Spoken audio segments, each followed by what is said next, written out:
គ្រប់ជំរាបសួរបងប្អូនចាបើកឆ្នាំងមកភ្លាមស៊ុបស៊ីឈាន់បងប្អូនហើយគួរឲ្យចង់ញ៉ាំមែនតើបងប្អូនឥឡូវនេះស៊ុបស៊ីឈាន់ឆ្អិនហើយណាបងប្អូនណាតាមដានការទស្សនារបៀបធ្វើស៊ុបស៊ីឈាន់ជាមួយខ្ញុំទាំងអស់គ្នាបងប្អូនអញ្ចឹងឥឡូវហ្នឹងបងប្អូនដាំទឹកឲ្យពុះជាមុនសិនណាបងប្អូនណាហើយយើងដាក់គ្រឿងស៊ីឈាន់ចូលឲ្យរួចរាល់ចាបងប្អូនក្រោយពីទឹកពុះហើយ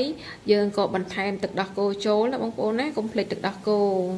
ដោយសារថាស៊ុបស៊ីឈាន់ថ្ងៃនេះចង់ញ៉ាំជាលក្ខណៈបែបជាមួយនឹងគុយទាវអញ្ចឹងក៏ទិញគុយទាវពីខាងសិប្បកម្មខាងអាងមកចាបងប្អូនដើម្បីញ៉ាំជាមួយនឹងស៊ុបស៊ីឈាន់រវល់ទៅចែកបងប្អូនអើយដាំទឹកពុះហើយឥឡូវហ្នឹងយើងអាចបន្ថែមគ្រឿងផ្សំមានដូចជាប្រហិតនំប៉ាវបងប្អូនចាប្រហិតនំប៉ាវហើយជាមួយនឹងបង្គាចាបង្គាដែលទិញមកពីផ្សារហ្នឹងបងប្អូនដាក់ទៅណាឆ្ងាញ់ហ្នឹងហើយវាបន្ថែមរសជាតិចាហើយបន្ថែមប្រហិតសាច់គោហ្នឹងកន្លះគីឡូផងដែរចាបងប្អូនហើយចំពោះសាច់គោថ្ងៃនេះគឺទិញបានសាច់គោខ្ចីល្អណាស់បងប្អូនអើយ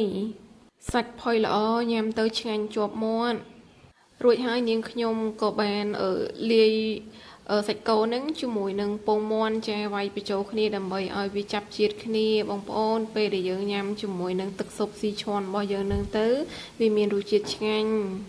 ហើយឥឡូវហ្នឹងទឹកស៊ុបស៊ីឈាន់របស់យើងក៏បានពុះហើយនាងខ្ញុំក៏បន្ថែមគុយទាវចូលទៅក្នុងទឹកស៊ុបស៊ីឈាន់របស់យើងដើម្បីឲ្យគុយទាវហ្នឹងវាទន់ល្អ